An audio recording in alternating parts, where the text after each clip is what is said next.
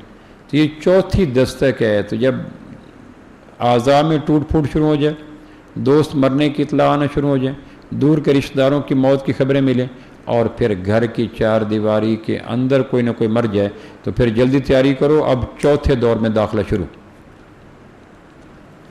آپ سوچیں، آپ بتائیں آپ میں سے کتنے ہیں جس کے جسم کے اعضاء میں ٹوٹ پھوٹ شروع ہوگی؟ اللہ کا شکر ہے بردر کی برکت سے ہر ایک میں ٹوٹ پھوٹ شروع۔ بردر زندہ نہیں ہلتا تو اس کو مرے ہوئے کو کھانے والے میں طاقت کہاں ہوگی؟ آپ نے دیکھا یہ درویش جہاں پڑا رہتا ہے۔ میں عشاء کی نماز پہ آیا تو درویش مسجد کے دروازے پہ پڑا تھا، کوئی پھینک گیا۔ فجر پہ آیا تو حرام ہے، زندہ درویش نے انچ بھی فاصلہ طے کیا۔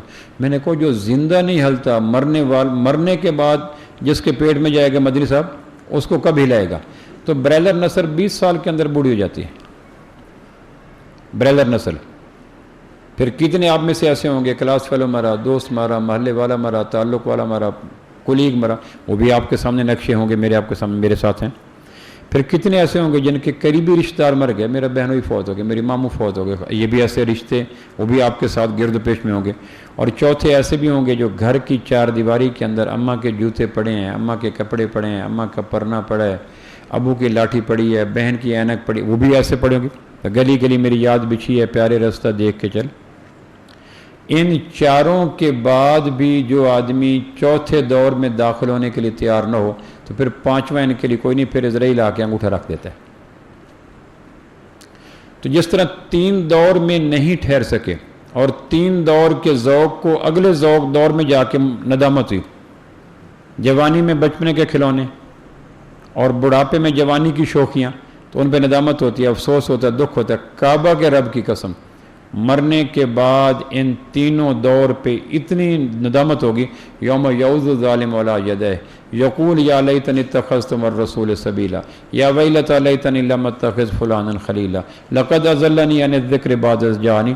کعبہ کے رب کی قسم، جوانی میں جا کے بچپنے کے ذوق پہ اتنی ندامت نہیں ہوتی اور بڑھاپے میں جا کے جوانی کے زیب و زینت کے جذبوں پہ اتنی ندامت نہیں ہوتی جتنا مرنے کے بعد دنیا کے ان تینوں ادوار کے جذبوں پہ ندامت ہوتی ہے مر گیا، میں کیا کروں، یہ کیا ہو گیا۔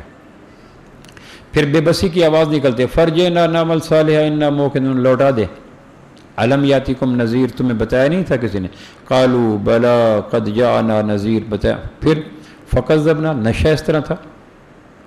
بچپنے میں کتنی نصیحتیں کرتے ہیں، بیٹا پڑھو پڑھو، کون سنتا ہے؟ جوانی میں کتنی نصیحتیں کرتے ہیں، بچہ سنبھل کرو، کون برت کرتا ہے؟ بڑھاپے میں کتنی نصیحتیں کہ بیٹا بابا حلال کھاؤ، حرام نہ کھاؤ، بیٹیوں کو حصہ دو، رشتہ داروں کو حصہ دو، نجائز قبضے چھوڑو۔ تو نہ بچپنے والا کھیل کود سے رکتا ہے، نہ جوانی والا زیب و زینت اور عیاشی سے رکتا ہے، نہ بڑھاپے والا حرام کما کر دوسروں کے حق مارنے سے رکتا ہے، تو پھر مرنے کے بعد کیسے رکے گا؟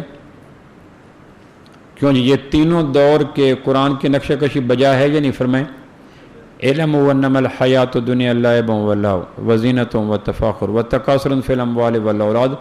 پھر ایک ہے انفرادی موت، ایک ہے اجتماعی موت۔ رجت الارض رجا بست الجبال بسا فکانت ہباء منبثا، زلزلے جاگیں گے۔ دنیا میں سب سے زیادہ زلزلے جاپان میں آتے ہیں۔ زلزلوں کی سب سے بڑی طاقت جو ریکٹر ہوتا ہے، وہ ہائی ریکٹر، وہ 9 سکیل پہ جا کر ہوگی۔ جب 9 درجے کا زلزلہ آ گیا تو پھر محل پہاڑ ہل جاتے ہیں۔ سب سے زیادہ زلزلوں کی سرزمین جاپان کو کہتے ہیں۔ سال میں چھوٹے موٹے زلزلے روز آتے رہتے ہیں، لیکن 6 8 10 زلزلے بڑے آ جاتے ہیں، لیکن وہ جزوی زلزلے ہوتے ہیں 9 ریکٹر تک۔ اللہ کہتا ہے اذا زلزلت الارض زلزالها رجت الارض رجا، پوری زمین میں زلزلے جاگیں گے شدید۔ یہ 9 کی تو بات ہی کوئی نہیں، ہمارے ہاں جو ہائی ریکٹر زلزلہ 9 کا ہوتا ہے، قرآن مجید کے بقول رجت، سورہ واقعہ، رجت الارض رجا وبست الجبال بسا۔ مشرکین مکہ کہتے تھے کہ یہ پہاڑ کیسے ہلیں گے، یہ تو فرم ہیں، کیل ہیں، لوہے ہیں، ہلتے نہیں، طاقتور ہیں، یہ کیسے ہلیں گے؟ تو قرآن مجید نے کہا بست الجبال، مظہری نے لکھا، قرطبی نے لکھا بس الغنم کہتے ہیں چرواہے کا آسانی کے ساتھ آواز دے کر بکریوں کو ہانکا لے جانا۔ بس الغنم، جب صبح چرواہا کرتا ہے ایسے ٹک ٹک کرتا ہے تو بھیڑ بکریاں کیسے چلتی ہیں؟ تو اللہ کہتے ہیں جس طرح بغیر طاقت کے ہلکی سی ضرب سے، ہلکی سی آواز سے تم 200-400 بکریوں کو ہانک کے نہیں لے جاتے، ہم پہاڑوں کو بست الجبال و بسا یوں ہانک کے لے جائیں گے جس طرح چرواہے بغیر تکلف کے بکریوں کو ہانک کے لے جاتے۔ ایسے زمین پہ ہلکی سی ٹکر مارتے ہیں، کسی پوچھ چرواہے کو تھک گئے ہو، کہنے لگے یہ کون سی تھکن ہے؟ کسی دیوار پہ ٹک ٹک مار دیں گے، اس کو تھک گئے تو کہنے لگے جس طرح چرواہے بغیر تکلف کے ہانک کے لے جاتے ہیں، بست الجبال و بسا، پہاڑ یوں چلیں گے۔ فکانت ہباء منبثا، اور پہاڑ کیسے ہو جائیں گے؟ آپ نے کبھی دیکھو سردی کے موسم میں یا گرمی کے موسم میں آپ کمرے میں سوئے ہوئے ہیں، کمرے کی کسی کھڑکی میں سوراخ، اس میں سے سورج کی کرن اندر آئی، ایسا منظر نظر آ جاتا ہے، سورج کی کرن اندر آئی، اور سورج کی کرن میں باریک باریک ذرے ہوتے ہیں، گھوم رہے ہوتے ہیں، ویسے نظر نہیں آتے ود نیکڈ آئی، خالی آنکھ سے سورج کی کرن کے اندر سے نظر آنے والے ذرے نظر نہیں آتے، اتنے چھوٹے ہوتے ہیں کہ آنکھ کے حساس وجود پہ پڑ جائیں تو آنکھ کو پتہ نہیں چلتا، باریک باریک پارٹیکل ویزیبل نہیں ہوتے، لیکن جب سورج کی کرن کمرے میں آتی ہے تو اس میں نظر آتے ہیں، اس کو کہتے ہیں ہبا، عربی میں ہبا کہتے ہیں۔ اللہ کہتے ہیں زلزلے یوں جاگیں گے پہاڑ ہبا ہو جائیں گے۔ اب پہاڑ ہمالیہ، ہندو کش، کوہ قراقرم، کیٹو، فلاں فلاں اور احد اور یہ کیا ہو جائیں گے؟ ہبا۔ اب ہبا کے لیے میں کیا اشارہ کروں؟ ہبا کو ذہن میں لانے کے لیے تخیل کو بھی مجتمع کرنا پڑتا ہے، وہ ہے ہبا۔ اچھا ہبا اگر 10 20 15 کروڑ اکٹھے ہو جائیں تو ممکن ہے وزن ہو جائے، وہ جو ذرے آنکھ میں پھر رہے ہیں روشنی میں، اگر ایک کا وزن نہیں ہے، 2 کا وزن نہیں ہے، 15 20 کروڑ اکٹھے کر لو پھر تول لو، تو اللہ کہتے ہیں نہیں، وہ پہاڑ ہبا منبثہ بکھرے ہوئے ذرات ہوں گے۔ فکنتم ازواجا ثلاثا، پھر تم 3 حصوں میں ہو جاؤ گے۔ جس طرح بچپنا جوانی بڑھاپا تھا نا، پھر اس طرح مرنے کے بعد چوتھے دور میں تو یہ 3 دور تو ماتھے کی آنکھوں سے دیکھ رہے ہیں، اس کو تو یہودی بھی مانتا ہے، عیسائی بھی مانتا ہے، ایتھیسٹ بھی مانتا ہے۔ چوتھے دور کو ماننا اصل ایمان ہے۔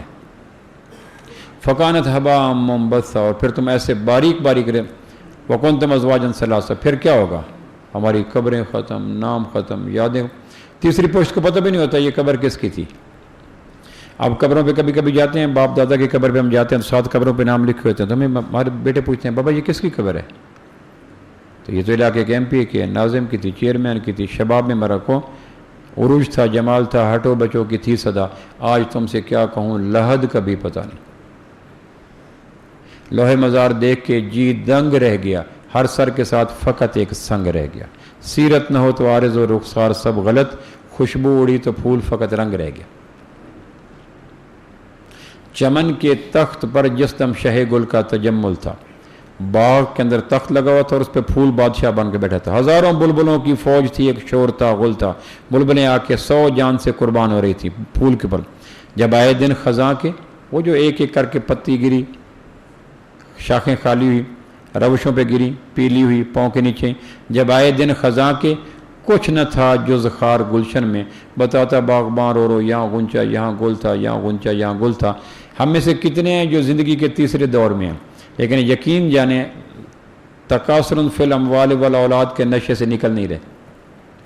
بابا کتنی قضا نمازیں ہیں، کتنی زکاتیں باقی ہیں، کتنے رمضان کے روزے باقی ہیں، کہ جو 2 بچوں کے مکان بن گئے، تیسرے کا نہیں بنا۔ کہ بابا میں یہ کہہ رہا ہوں زکاتیں کتنی باقی رہ گئیں جو نہیں پڑی تھیں، قضا نمازیں کتنے۔ تو آپ نے دیکھا ہوگا گھوڑ دوڑ، جب گھوڑے بھگاتے ہیں نا کھونٹا اکھیڑنے کے لیے، تو پوری سپیڈ سے بھاگتے ہیں، کیونکہ وہ شامل نہیں ہوتا گھوڑا کھیل میں، جو آہستہ آہستہ تو فل بھاگتا ہے، پھر وہ نیزہ بردار لگاتا ہے اور کھونٹے کو کھیڑ لیتا ہے۔ پھر اس کے بعد جب کھونٹا نیزے پہ لٹک جاتا ہے تو پھر وہ لگامیں کھینچتا ہے، لگاموں میں لوہا ہوتا ہے، لوہا پھر اس کی دردیں منتقل کرتا ہے گھوڑے میں، تو پھر وہ اتنا زور سے بھاگ رہا تھا، 100 کلومیٹر فی گھنٹہ، 1000 فی الحال بھاگ رہا، تو پھر وہ لگامیں کھینچتا ہے، چونکہ آگے دیوار ہے، آگے گراؤنڈ آ جائے گا، آگے ختم ہو جائے گا، اسے روکنا ہے تو روکتا ہے، تو پھر گھوڑا درد کے مارے منہ ادھر کر لیتا ہے، بھاگتا ہے ایسے ہی، ہم بھی ایسے بھاگ آگے رہے، منہ پیچھے کر لیں گے۔ جوان زیب و زینت میں کھینچو، قرآن کی لگام میں لگ ڈالو، کھینچو تو منہ پیچھے کر لے گا، بھاگے گا آگے۔ بوڑھے کا کو بس کرو، اب تو اعضاء میں طاقت نہیں، اور جسم میں راشہ آ گیا، چلنے پھرنے کے قابل نہیں، نظام عظم خراب ہو گیا۔ تو اپنی زندگی پہ غور کرو، کتنے اخلاق باقی ہیں، کتنے اعمال باقی ہیں، کتنے حسنات باقی ہیں، کتنے سیئات سے چھوڑنے ہیں۔ تو وہ گھوڑا ہے، بھاگ یار، پوتے کے لیے یہ کر لوں، نواسے کے لیے یہ کر لوں، فلاں کے لیے یہ کر لوں۔ تو قرآن کہتا ہے دیکھ لو میرا ایکس رے کتنا حق ہے، تکاثر فی الاموال والاولاد، یہ آخری زندگی کو۔ اس کے بعد پھر چپکے سے ہم چوتھے دور میں چلے جاتے ہیں۔ اب میں اور آپ آنے جانے والے ہیں۔ اقبال 1910 میں گیا حیدرآباد دکن، وہاں اس کے میزبان نے کہا آؤ جو آپ کو میں مقبرہ دکھاتا ہوں، ایسا مقبرہ جس میں صرف بادشاہ اور شہزادے دفن ہوتے ہیں، حیدرآباد دکن میں۔ تو وہ رات کو لے گیا، سردی تھی، چاند اس وقت بادلوں میں چھپا ہوا تھا، ٹھنڈی ہوا چل رہی تھی، اقبال نے منظر کشی کیا اس میں، تو اس میں جا کے اس نے دکھایا کہ یہ ہے وہ بادشاہوں کا آخری انجام۔ اقبال نے ایک نظم لکھی ہے بانگ درا میں، گورستان شاہی۔ اب میں آپ سے کہوں گورستان شاہی پڑھیں تو ہمیں تو اقبال سے پرہیز ہے ماسٹر صاحب، 2 چیزوں سے پرہیز ہے، کہ بھائی محبوب 2 چیزوں سے پرہیز ہے، قرآن سے اور اقبال سے۔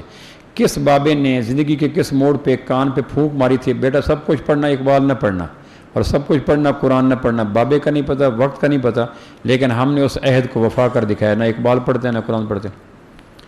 اقبال نے نظم لکھی ہے گورستانی شاہی، جو ہمارا چوتھا دور نہیں، زندگی انسان کی ہے ماند مرغ خوش نوا، شاخ پر بیٹھا کوئی دم چہچہایا اڑ گیا۔ آپ سارے دیہاتی ہیں، درختوں کی شاخ پہ طوطا، مینا، فاختہ، چکور، کوا، کتنی دیر بیٹھتے ہیں جم کے۔ زندگی انسان کی ہے ماند مرغ خوش نوا، شاخ پر بیٹھا کوئی دم چہچہایا اڑ گیا۔ تو شاخ پہ نغمے الاپنے والے پرندے کتنی دیر بیٹھتے ہیں؟ تو منٹ بھی نہیں بیٹھتے، پھدکتے رہیں گے، چپڑکتے رہیں گے دائیں بائیں. تو کہا ہم بھی زندگی کی شاخ بیٹھے ہوئے پرندے ہیں، اور جس طرح پرندوں کی مختلف ورائٹیز ہیں، یہ کوّا ہے، یہ فاختہ، یہ طوطا، یہ مین ہے. ہمارے یہاں بھی انسانوں کے پرندے کے الگ الگ ہیں، ذات کے اعتبار سے، مسلک کے اعتبار سے، رنگ کے اعتبار سے الگ الگ پرندے ہیں. آہ کیا آئے ریاض دہر میں ہم کیا، اسی گورستانی شاعری میں، آہ کیا آئے ریاض دہر میں ہم کیا گئے، زندگی کی شاخ سے پھوٹے کھلے مرجھا گئے. آپ جانتے ہیں دیسی گلاب جب لگتا ہے اور غنچے سے گلاب بن جاتا ہے تو پھر ہواؤں کا مقابلہ کتنا کرتا ہے، سورج کا مقابلہ کتنا کرتا ہے، تیز تند ہواؤں کا. پھر وقت آتا ہے 1-2 دن کے بعد اس کی پنکھڑیاں کمزور ہوتی ہیں، گرپ خالی پڑتے، ایک پتی گرتی، دوسری کہنے کہ ہم بھی زندگی کی شاخ پہ کھلے ہوئے گلاب ہیں اور ہماری پنکھڑیاں بھی زمانے کی ہوائیں بکھیر دیں گے. سلسلہ ہستی کا ہے ایک بحر ناپیدا کنار، اور اس دریائے بے پایاں کی موجیں ہیں ہزار. آپ نے کبھی دیکھا ہوگا سمندر میں لہریں اٹھتی ہیں تو لگتا ہے کہ سمندر کے کنارے کھڑے ہوئے محل کو لپیٹ میں لے لیں گے. جدہ کے ساحل پہ میں حج کے بعد کھڑا تھا تو ساحل سمندر کے اوپر تو ایسے لہریں اٹھتی، گمان تھا اس ساحل سمندر کے پاس جو بادشاہ عربوں کے محل ہیں وہ لے جائیں گی. سلسلہ ہستی کا ایک بحر ناپیدا کنار، اور اس دریائے بے پایاں کی موجیں ہیں ہزار. زمانے کے سمندر میں لہریں اٹھیں پھر گم ہو جاتی ہیں. اب اگر کوئی آدمی کہے کہ اس سمندر میں اٹھنے والی لہر کو ڈھونڈا جائے تو نہیں ملتی. ہم بھی زمانے کے سمندر کی اٹھی ہوئی لہریں ہیں. تو مجھے نہیں جانتا، میں میاں ہوں، خان ہوں، گجر ہوں، ارائی ہوں، ایم پی ہوں، وزیر ہوں، مشیر ہوں، پروفیسر ہوں، ڈاکٹر ہوں، چودھری ہوں، فلاں فلاں. یہ زمانے کے سمندر کی لہریں ہیں جو میں اور آپ بیٹھے ہیں، اور اس جیسی کتنی لہریں آئیں اور قبرستان میں جا کے چھپ گئیں. سلسلہ ہستی کا ایک بحر ناپیدا کنار، اور اس دریائے بے پایاں کی موجیں ہیں ہزار. کتنی موجیں تھیں جن کو سمندر نے دوبارہ ڈالا. اے ہوس آخری، اے ہوس خون رو کہ ہے یہ زندگی بے اعتبار، یہ شرارے کا تبسم، یہ خسے آتے سوار. آپ نے کبھی ویلڈنگ دیکھی؟ ویلڈنگ پلانٹ پہ ویلڈنگ ہو رہی ہے. اصل تو اقبال کہتا ہے یہ شرارے کا تبسم. دائیاں جب تندور گرم کرتی ہیں نا تو روٹی لگانے سے پہلے ایک دفعہ وہ لکڑی مارتی ہیں، لکڑی مارنے کے بعد وہ روٹی لگاتی ہیں. اس لکڑی کے مارنے کے بعد باریک باریک چنگاریاں کالے دھوئیں میں نظر آتی، اس کو شرر کہتے ہیں. اے ہوس خون رو کہ ہے یہ زندگی بے اعتبار، یہ شرارے کا تبسم. وہ کالے دھوئیں سے دائی کی لکڑی مارنے کے بعد اڑنے والی چنگاریاں ہیں، اور ان چنگاریوں کی عمر کتنی ہوتی ہے؟ کیوں جی؟ یہ شرارے کا تبسم. یا ویلڈنگ پلانٹ دیکھ لیں، یہ خسے آتے سوار. آپ نے کبھی دیکھو، میں یہ جو آپ کے قریب ہے تاندلے والا، وہاں ایک دیہات میں کھڑا تھا تو انہوں نے کماند کے خشک کماند کی کٹائی کے بعد جو خشک پتے پڑے ہوتے ہیں اوپر، اس کو آگ لگائی ہوئی تھی. تو خشک پتوں کی آگ کتنی تیزی سے بھاگتی ہے. ہم بھاگ رہے تھے، وہ ہم سے آگے بھاگ رہی تھی. اس کو کہتے ہیں خسے آتش سوار. خشک تنکوں کی آگ میں اور آپ بیٹھے ہیں، میں اور آپ چنگاری ہیں. اب ہم چوتھے دور میں جانے والے. قبرستان میں دیکھیں تو کوئی پہلے دور میں جمپ لگا اور آخری دور میں چلے گئے. قبرستان میں جا کے دیکھیں. بعض تھے جو دوسرے دور میں ابھی ابھرے تھے، لہریں اٹھی تھیں، پھول کھلے تھے، پنچھی چہچہائے تھے، سورج درمیانے آسمان میں آیا تھا اور جھٹکا لگا اور حافظ عرفان آپ کے قبرستان میں پڑا ہے. بالکل دوسری لہر تھی، چھل تھی عروج کی. 40-42 سال پیک کے دن، اچھا عہدہ، پاکیزہ زندگی، اور پھر چھل تھی عروج کی. سمندر کی لہر عروج پہ تھی، کھلا ہوا گلاب عروج پہ تھا، پنچھیوں کی چہچہاہٹ. حافظ صاحب، حافظ صاحب، حافظ صاحب، میں جا رہا ہوں. یہ سارے وہ پنچھی چہچہا رہے تھے، لیکن پھر اچانک دھکا لگا اور چوتھے دور میں چلے گئے. پھر ایسے تھے جو تیسرے دور میں چلے گئے. ڈاکٹر نعیم صاحب ہوا کرتے تھے. اب ہوا کرتے تھے، ممکن آپ میں سے کسی کو ڈاکٹر نعیم کا نام ہی یاد نہ ہو، شکل یاد نہ ہو، سارے نقوش پی کے بڑھ گئے. حاجی رمضان رحمہ اللہ ہوا کرتا ہے. مختار ناظم صاحب ہوا کرتے. یہ آپ کے زمانے کے جو کچھ تھے جو پہلے دور سے چوتھے دور میں چلے گئے، کچھ تھے جو دوسرے دور میں چوتھے دور میں چلے گئے، کچھ تھے جو تیسرے دور سے چوتھے دور میں تدریجاً چلے گئے، اور کچھ ایسے ہیں جو تم تیار رہو، ہم تم سلفنا و نحن بالاسرم پیچھے بیٹھے. اب چوتھے دور میں جانے کے بعد ان 3 دوروں کے ذوق کی، ترجیحات کی، جذبات کی ندامت ہوگی. چوتھے دور میں کیا کام آئے گا؟ قبر میں جاتے نماز کا کیا عالم تھا. اس کی نماز کو دیکھو. قرآن مجید میں ایک ہی بات ہے بار بار، اقیم الصلاۃ، نماز پڑھو، نہیں نماز قائم کرو. ایک شوق لگ جائے. پہلی صدی کا شوق تھا، جیسے آیا مکان بن جائے، گھر بن جائے، عہدہ بن جائے، گریڈ بن جائے، پیسہ بن جائے، لون بن جائے، پارک بن جائے، کیاری بن جائے. ذوق بدل گیا. پہلی صدی کا شوق تھا یقین بن جائے، کیونکہ مرنے کے بعد پانی گرم کر کے بیری کے پتے ڈال کے غسل دیا جاتا ہے تاکہ دنیا کے تینوں ذوق کی میل بھی ساتھ نہ جائے. میل بھی ساتھ نہیں جاتی. آپ نے کبھی دفن ہونے والے کو موبائل سمیت، رنگ سمیت، کنگن سمیت، پازیب سمیت، ویسٹ کوٹ سمیت، بننزا سمیت، ٹیرو کبھی دفن ہوتے نہیں دیکھو گا، سب سے پہلے یہ اتارا جاتا ہے۔ پھر بیری کے پتے ڈال کر پانی سے غسل دینا، یہ مستحب ہے نیم گرم کر، کیونکہ بیری کے پتوں سے لیکوڈ نکلتا ہے، وہ پانی صابن بنتا ہے، سرف بن جاتا ہے، پھر اس کو غسل دو، تاکہ 3 ادوار کے بعد جا رہا ہے، 2 دوروں کے بعد جا رہا ہے، یا پہلے دور کے بعد جا رہا ہے، میل بھی لے کے نہیں جا سکے۔ اور یہ منظر ہمارے سامنے ہے، اسی کی دکان کا ہمارے نام انتقال ہو گیا۔ میں اکثر کہا کرتا ہوں، زمین انتقال کے بعد آدمی کی ہو جاتی ہے، آدمی انتقال کے بعد زمین کو ہو جاتا ہے، یہ کل کائنات ہے زندگی کا فلسفہ۔ 2-4 روز پہلے میں یہاں پاکستان پنجاب بھر کے سائنسدان جمع تھے زرعی یونیورسٹی میں، 80 کے لگ بھگ، میرا ایک ان میں بیان تھا، سائنسدان تھے 80 کے لگ بھگ 79، تو میرا ان میں بیان تھا۔ میں نے ایک فکرہ کہا کہ آدمی رزق حرام کھاتا ہے یا رزق حرام آدمی کو کھا جاتا ہے؟ کیوں جی آپ کیا کہتے ہیں بھائی صدیق؟ آدمی رزق حرام کو کھا جاتا ہے یا رزق حرام آدمی کو کھا جاتا ہے؟ کیوں جی؟ جواب پہلا ٹھیک ہے، دوسرا لیکن ہم عمل کس پہ کرتے ہیں مدنی صاحب؟ آدمی رزق حرام کھاتا ہے یا رزق حرام آدمی کو کھا جاتا ہے؟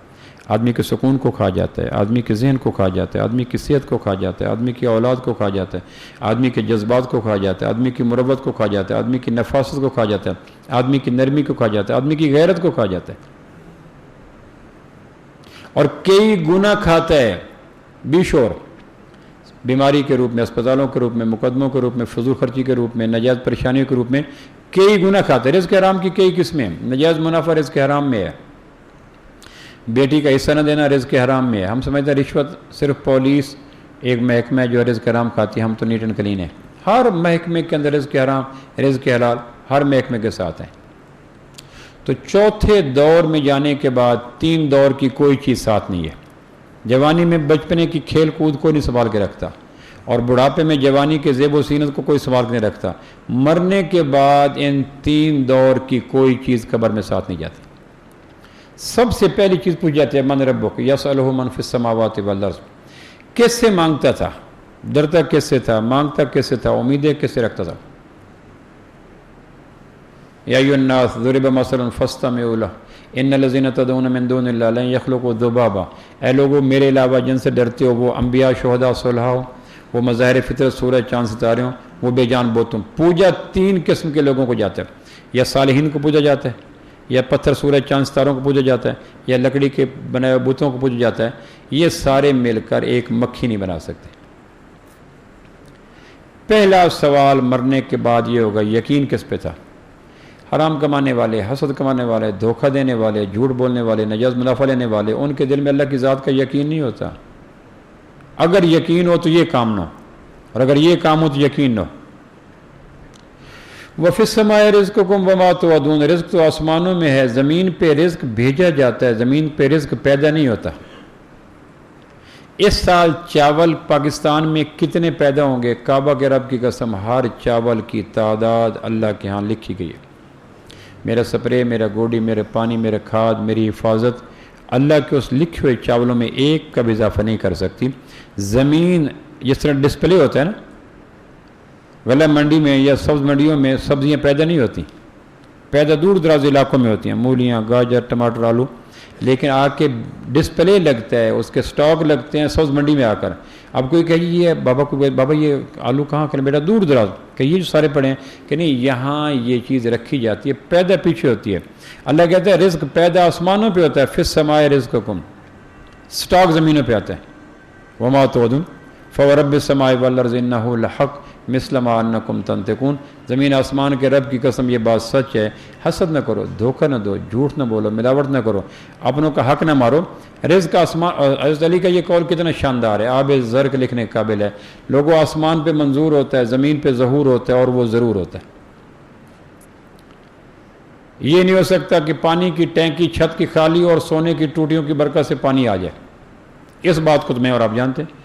چوتھی منزل پہ جو پانی کی ٹینکی پڑی ہے، اگر وہ خالی ہو چکی ہے تو نیچے امام کعبہ درود تنجیہ نہ پڑھ کے بھی ٹوٹی کھولے تو پانی نہیں آئے گا، ایک قطرہ بھی نہیں آئے گا۔ نظام ہے کہ ٹینکی خالی ہے، ٹوٹی میں کیسی ہے، اس طرح میری آپ کی رزق کی ٹینکی آسمانوں پہ ہیں، زمین پہ نہیں ہے۔ دھوکے سے بات نہ کرو، یہ کیسے ممکن ہے کہ میں جانتے ہوئے دھوکہ دے رہا ہوں کسی کو اور پھر آسمان کا خالق میرے لیے خیروں کے فیصلے کرے؟ تم میں سے تربوز کب نکلتے ہیں؟ تمباکو سے پہ موتیا کب لگتا ہے؟ زہر سے شہد کب آتا ہے؟ بھیڑ کے چھتے سے بیری کا شہد کب نکلتا ہے؟ یہ کیسے ممکن ہے کہ لوگوں کو دھوکے کے ساتھ چیز دیں اور پھر پروردگار آپ کے لیے صحت دے، اولاد میں فرمانبرداری دے، آپ کے گھر میں سکون دے؟ ایسا تو زمین نہیں کرتی، آسمان کا خالق کیسے کرے؟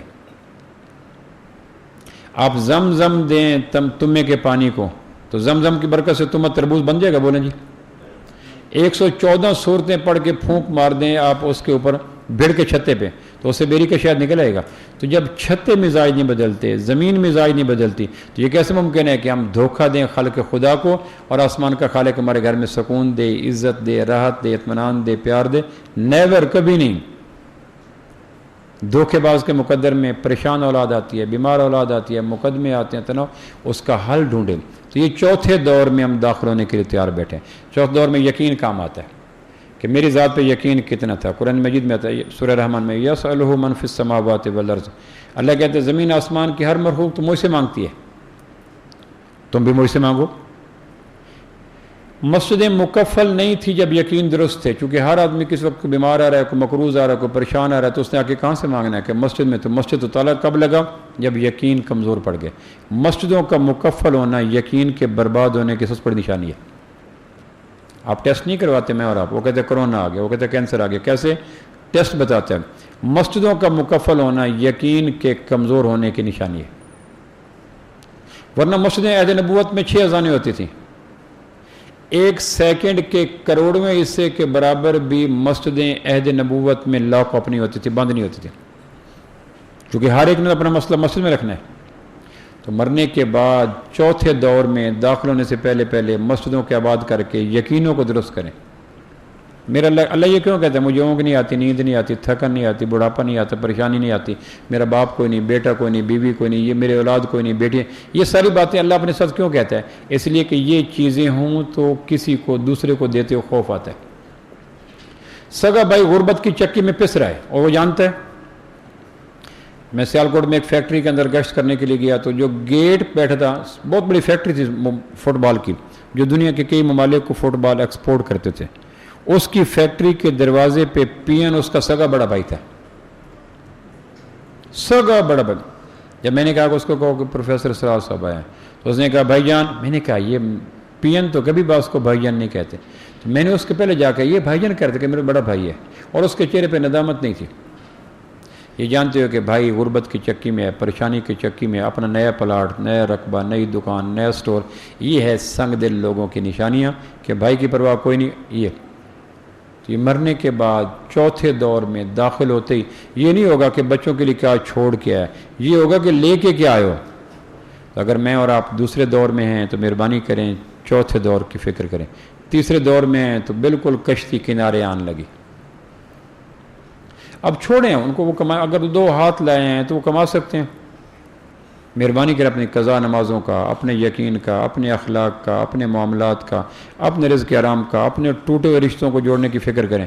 جن پہ 302 لگ جاتی ہیں، آخری ملاقاتیں ہو جاتی ہیں، تو آخری ملاقات کرنے والوں میں اس وقت کے آدمی کو دیکھیں ذرا، جس سے آخری ملاقات 3 دن کے بعد 2 دن پہلے آخری ملاقاتیں ختم ہو جاتی ہیں، تو وہ بیوی کو مل رہا ہے، بچوں کو آدھے گھنٹے کے بعد چیخ پکار کھڑے ہوتے ہیں، آئینی سلاخوں کے پیچھے سخت حالات میں ملاقات کروائی جا رہی تھی، 3 سلاخیں پڑی ہیں۔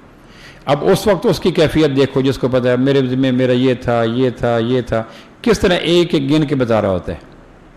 تو تیسرے دور میں داخل ہونے والے مہربانی کریں بچے کے لیے، فلاں کے لیے، وہ کرتے رہیں گے، میرا یقین برباد ہوا پڑا ہے، میرے اخلاق برباد ہوئے پڑے ہیں، میری لڑائیاں سنگین ہوئی پڑی ہیں، میں نے وہاں جا کے اللہ پوچھے گا تو اللہ 1% بھی نہیں پوچھے گا کہ بیٹوں کے لیے فیکٹریاں، پلازے، دکان لگا کے آئے۔ 2 ہاتھ سے ایک منہ نہیں بھر سکتے، 2 ہاتھ ہے نا، قدرت نے منہ ایک دیا، ہاتھ 2 دیے، اور اگر 2 ہاتھ سے ایک منہ نہیں بھر سکتے تو تمہارے ہاتھ کی کمائی سے منہ بھرنے کے قابل کب رہیں گے؟ تو بھائیو مہربانی کریں، میں اور آپ زندگی کے 3 دور میں سے کس دور کے اندر اچانک جمپ لگے، اس کی جا کے قبرستان میں دیکھیں، ساری ٹوٹی ہوئی شاخیں قبرستان میں پڑی ہیں۔ 1 دن کا بچہ بھی پڑا ہے، 100 سال کا بوڑھا بھی پڑا ہے، تاجر بھی پڑا ہے، پہلوان بھی پڑا ہے، اور ان کی قبروں کو جا کے دیکھیں تو جھاڑو دینے والا کوئی نہیں۔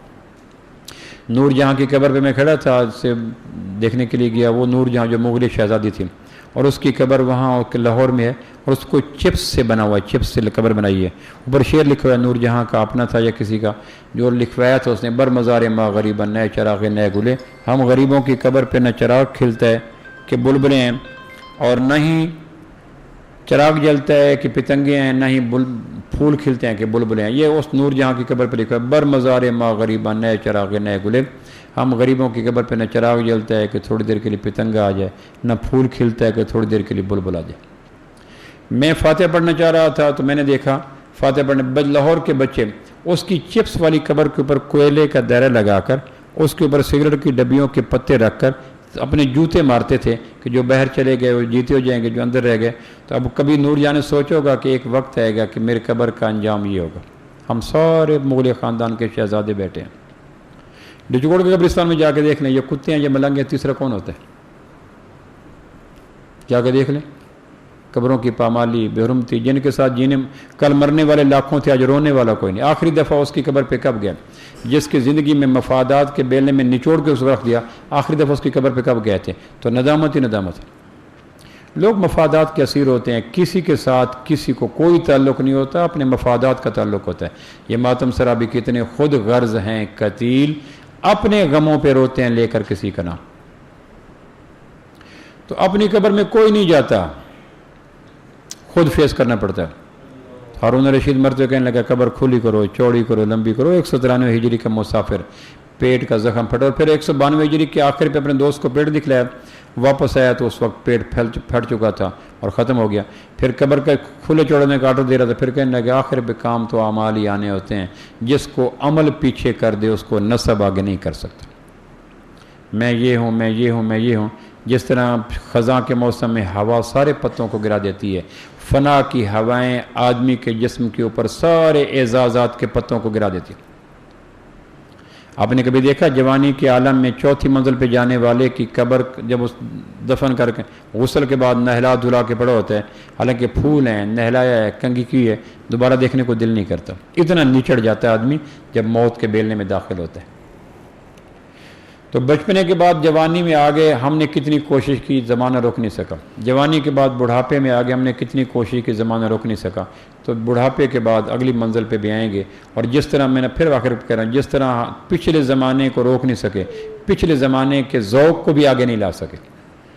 بچپنے میں جوانی کا ذوق نہیں ہے، جوانی میں بڑھاپے کا ذوق نہیں ہے، یقین جانے اللہ کی ذات کی قسم مرنے کے بعد اتنی ندامتیں ہوتی ہیں کہ مرنے والے کے عمر بن عاص رضی اللہ عنہ وسلم کے ماموں لگتے ہیں، موت کے وقت کہہ رہے تھے ہائے مر گیا میں، میری قبر کو گہرا کھودنا، میری قبر کے دفن کرنے کے بعد مسلم کی روایت ہے، میری قبر کے پاؤں کی جانب کھڑے ہونا، دعا کرنا، استغفار کرنا، میں بخشا جاؤں۔ تو صحابی تھے عمر بن عاص، عبداللہ بن عمر بن عاص ان کے بیٹے ہیں، ان کے باپ تھے، وہ تسلی دے رہے تھے کہ بیٹا نہ تسلیاں دو، مجھے پتہ ہے کہ کیا کچھ اس وقت منظر عام پہ آ رہا ہے۔ ٹوٹ پھوٹ شروع ہے، شکست و ریخت شروع ہے، میں سنبھل نہیں رہا، کیا کروں؟ پھر کہنے کہ قبر میں جب دفن کر چکو تو میرے کفن کے بند مضبوطی سے باندھنا، مسلم کی روایت ہے، کیونکہ مجھے سوال و جواب کا دینا ہے، اور پھر سوال و جواب کی شدت میں انہوں نے کوئی رحم نہیں کرنا۔ عمر بن عاص ہے، قبیلہ فلاں سردار ہے، انہوں نے کہنا سوال جواب دو، ان باتوں کو چھوڑو، جسے نسب پیچھے کر دے، عمل پیچھے کر دے، اس کو نسب آگے نہیں کر سکتا۔ سوال و جواب، پھر میرے کفن کے بند مضبوطی سے باندھنا، سوال و جواب کی شدت میں کفن کے بند نہ کھل جائیں، پھر میری قبر کی مٹی اتنی ڈالنا جتنی قبر سے نکالو، مجھے قبضہ گروپ بنا کے اللہ کے سامنے پیش نہ کرنا، قبضہ گروپ بنا کے۔ ابھی ہم نے کتنوں کے رقبے قبضے کیے ہیں، کتنوں کی دکانیں قبضے کی ہیں، عمرے بھی ہو رہے ہیں، حج بھی ہو رہے ہیں، کتنے کیے ہیں، وہ منتیں کر رہے ہیں مہربانی کرو دکان فارغ کرو، مہربانی کرو مکان فارغ کرو، سٹے لے لیا۔ تو دنیا کے سٹے کی کاپی کفن میں بھی ساتھ ضرور رکھنا، چونکہ فرشتے پوچھیں گے تو انہیں کہنا مجھے سپریم کورٹ نے، سیشن جج نے، ہائی کورٹ نے سٹے دیا تھا، تم کون ہو کرنے والے؟ پھر کہنے لگے قبر دفن کرنے کے بعد میرے قبر کے پاؤں کی جانب، عمر بن عاص رضی اللہ عنہ، میرے قبر کے پاؤں کی جانب اتنی دیر کھڑے ہونا جتنی دیر میں اونٹ کو ذبح کر کے ٹکڑے کر کے تقسیم کرتے ہو، چونکہ اتنی دیر میں مرنے والے کے جنتی جہنمی ہونے کا فیصلہ ہو جاتا ہے۔ پھر دیوار کی طرف منہ کر کے روئے، اور بلک بلک کے روئے، اور تڑپ تڑپ کے روئے۔ پھر صندوق پڑا تھا، اس میں سونے چاندی کے شرفیاں تھیں، کہنے کہ کاش سونے چاندی کے بجائے اس میں مینگنیاں ہوتی، اب خرچ کرو گے تم، حساب دینا ہوگا مجھے۔ کاش اس میں مینگنیاں ہوتی، میں کوئی چھوڑ کے نہ جاتا۔ تو بھائیو میں اور آپ چوتھے مرحلے میں ضروری نہیں کہ تیسرے میں داخل ہو کے چوتھے میں جائیں، بغتۃ وہم لا یشعرون، وہ چاہے تو پہلے سے چوتھے میں کر دے، چاہے تو دوسرے میں چوتھے میں کر دے۔ ہر زمانے کا ایک نشہ ہوتا ہے، جو بچپنے کا نشہ ہے مت پوچھو، جو جوانی کا نشہ ہے کمال کا ہے، اور جو بڑھاپے کا نشہ ہے کمال کا۔ اور نشیوں کو یا دینی گفتگو نشے سے نکالتی ہے یا ملک الموت کا انگوٹھا نشے سے نکالتا ہے، ورنہ گھوڑے ہیں بھاگتے آگے ہیں، منہ پیچھے کر دیتے ہیں، گھوڑے ہیں سرکش، سارے بھاگ رہے ہیں۔ نشے سے نکلنے کی کوشش کریں، یہ تبلیغ کی محنت ہے، یہ اسی بات کی محنت ہے کہ مہربانی کریں کچھ اپنا سوچیں۔ میرا کوئی نہیں میرے علاوہ، مرنے کے بعد جو روتے ہیں اپنے مفادات کے چھن جانے پر روتے ہیں، بچیوں کو سکول کون چھوڑے گا، میرا پرسان حال کون ہوگا، دکان کون چلائے گا، سبزی کھانا پینا کون لا کے دے گا۔ یہ رونے والوں کے آنسو مرنے والے کی پہلی رات کے قبر کے سوال و جواب پہ نہیں ہوتے، اپنے گھر کے مفادات کے چھن جانے پہ ہوتے ہیں۔ ورنہ بوڑھوں پہ بھی روئیں، 100 سال کا بابا مرتا ہے تو کنڈی پہن کے اگلے دن کھڑے ہوتے ہیں استقبال پہ، وہ کہاں گیا بابا نہیں مرا، کہنے کہ کھا پی کے مرا۔ اب اس پہ انویسٹمنٹ ہو رہی تھی، وہ دے کچھ نہیں رہا تھا، دوائیاں اس پہ جا رہی تھیں، کھانا اس پہ جا رہا تھا، وہ سارا انویسٹمنٹ لے رہا تھا۔ اگر مرنے والوں پہ دکھ ہو تو بوڑھوں پہ بھی دکھ ہو۔ مرنے والوں پہ اللہ کی ذات کی قسم دکھ نہیں ہوتا، اپنے مفادات کا دکھ ہوتا ہے، ورنہ ہر روز اعلان ہوتے ہیں، کبھی اعلان غور سے سنتے نہیں ہیں۔ محلے میں جوان نہیں مرتے، آنکھ سے ایک جھیل سے ایک قطرہ نہیں ٹپکتا، تھوڑی دیر کے لیے آدمی اپنا کھانا پینے نہیں چھوڑتا۔ ہمارا ایک پروفیسر فوت ہوا جب ہم جاب کر رہے تھے، رات کو پتہ چلا فوت ہو گیا، اس سے پہلے بالکل صحت مند۔ اگلے دن ہم اس کے جنازگاہ میں جا کے بیٹھے، ہمارے ساتھ 10 سال 2 سال 15 سال سے پروفیسر تھا۔ پہلی خبر ملی 1-2 روز پہلے سوات سے یا نادر نے ریاض سے ہو کے پہلی خبر ملی کہ فوت ہو گیا۔ اب کتنی شاکنگ نیوز تھی۔ اگلے دن جب اس کی لاش آنے میں 5 منٹ پہلے تھے تو ہم بیٹھے تھے جنازگاہ میں، اور جنازگاہ میں باتیں کیا ہو رہی تھیں، تم نے ولیمہ نہیں کھلایا۔ اس نے کہا تم نے عقیقہ کہاں کھلایا، اس نے کہا تم نے ولیمہ نہیں کھلایا، اس نے کہا کھلایا تھا، تم نے مجھے منہ لگنی کو دی تھی۔ یہ باتیں جنازگاہ میں اس کے لاش کے آنے سے پہلے اس کے 10 سال کے جنم کے ساتھی کولیگز میں ہو رہی تھی۔ ابھی یہ بات اس پہ فائٹ ہو رہی ہے، مجھے بھی کوئی نہیں کھلایا۔ اس نے کہا یہ میں اس میں شریک تھا۔ اس نے کہا مجھے بھی کوئی نہیں کھلایا، اس نے کہا مجھے بھی کوئی نہیں کھلایا۔ اس نے کہا تم نے کہا تھا میری تنخواہ بڑھے گی تو میں تمہیں پیسے دوں گا، تم نے دیے تھے مجھے۔ یہ باتیں ہو رہی ہیں پروفیسر صاحبان کی تدفین سے پہلے اس جگری یار کے۔ مجھے اندازہ ہوا قرآن جو کہتا ہے اولئک کالانعام، کہ ایک مرغی کو نکالتے نہیں مرغی والا ذبح کرنے کے لیے، پاؤں سے پکڑتا ہے، دوسری مرغیاں دیکھ رہی ہوتی ہیں اور وہ آرام سے دانہ دن کا چگتی رہتی ہیں۔ تو قرآن کہتا ہے کیسے سنگ دل ہیں کہ ایک جگری یار مر گیا اور انہیں ولیمے کی پڑی ہے، اتنے میں اس کی لاش ہے تو کلمہ شہادت، میں نے کہا دوسرا نیا ڈرامہ شروع ہو گیا۔ ہم ان کے بیچ میں رخصت ہونے والے، کوئی اہم نہیں ہوتا، مفادات اہم ہوتے ہیں۔ دھوکے میں نہ رہیں کہ میں اہم ہوں، یہ بڑا وہم ہے کہ میں اہم ہوں، یہ وہم ہے۔ بیوی کا پیار، بچوں کا پیار، یہ سارا وہم ہے۔ تو بھائیو تبلیغ ایک محنت ہے کہ مہربانی کریں جس دور میں بھی ہیں اگلے دور کی تیاری کریں، چونکہ اگلے دور میں جانے کے لیے اگلے دور کا آنا ضروری کوئی نہیں، چوتھا دور یقینی ہے۔ کیوں جی، کوشش کریں گے اللہ کی ذات کا یقین مضبوط کریں، 5 وقت کی نماز ٹھیک کریں، روزانہ کی بنا پہ قرآن مجید کی تلاوت کریں، اور اس کے علاوہ اپنے اخلاق اچھے کر لیں، روٹھے میں صلح کریں۔ ہم صلح کرنے کے لیے کسی کا مرنا ضروری ہوتا ہے۔ ہم کب کس کا منہ دیکھتے ہیں، کہنے کہ مرے تو دیکھیں گے۔ 20 سال سے بہنوئی کو، 10 سال سے کزن کو، 5 سال سے سسر کے پاس نہیں گئے، لڑائی تھی، لیکن صلح کرنے کے لیے اس کی قیمت تھی کہ مرو تو آؤں۔ یہ کتنی بھاری قیمت ہے، کیوں جی کتنی بھاری قیمت ہے۔ ایک دفعہ آنکھیں تو کھولو، کہنے کہ کھلی آنکھیں تھی پھر کیا کیا۔ اب مرتے ہوئے اس بھائی کو جس کو بلایا نہیں 10 سال، مرتے ہوئے آنکھیں جو ابلی نیاگرا فال بنی کرنے کے، ایک دفعہ تو آنکھیں کھولو۔ اس نے کہا بکواس نہ کرو، اتنے سال کھلی آنکھوں کے ساتھ تم نے دیکھنا گوارا نہیں کیا، اب آ کے ڈرامے کر رہے ہو کہ ایک دفعہ آنکھیں کھولو۔ کتنی دفعہ آنکھیں کھول کے تمہاری بستی سے گزرا۔ ہم صلح کرنے کے لیے کم از کم قیمت یہ ہے کہ مرو تو صحیح۔ ایسے منتقم مزاج ہیں، رشتے جوڑتے نہیں ہیں، نمازیں جاندار نہیں بناتے ہیں، قرآن کو وقت نہیں دیتے، اللہ کی ذات کا یقین نہیں کرتے۔ یہ کچھ باتیں اس لیے عرض کی جاتی ہیں کہ مذاکرہ، اور یہ ابھی آپ نے آدھا پونا گھنٹہ سنی، مثال دے رہا ہوں، واپس تشریف لے کے گھر میں اپنے کام ہیں، اپنے اخراجات ہیں، اپنی فہرست ہے، وہ جا کے پیش ہو جائے گی تو میری باتیں پھر وہ فن منسی یا بھولی بسری داستان بن جائے گی۔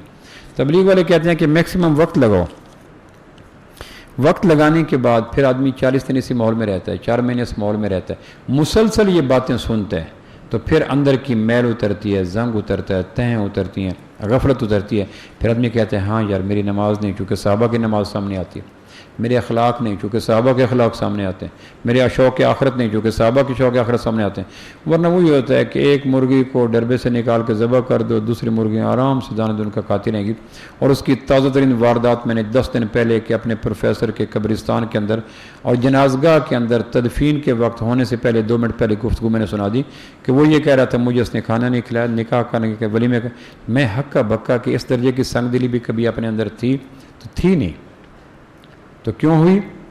ہر وقت مال، پیسہ، دولت۔ اگلا بیان کب ہوگا یہ میاں؟ مجھے سب کو تو پتہ نہیں ہوگا، کوئی اور بتا دیجیے، کوئی اور بتائیے، صدیق کو بھی نہیں پتا۔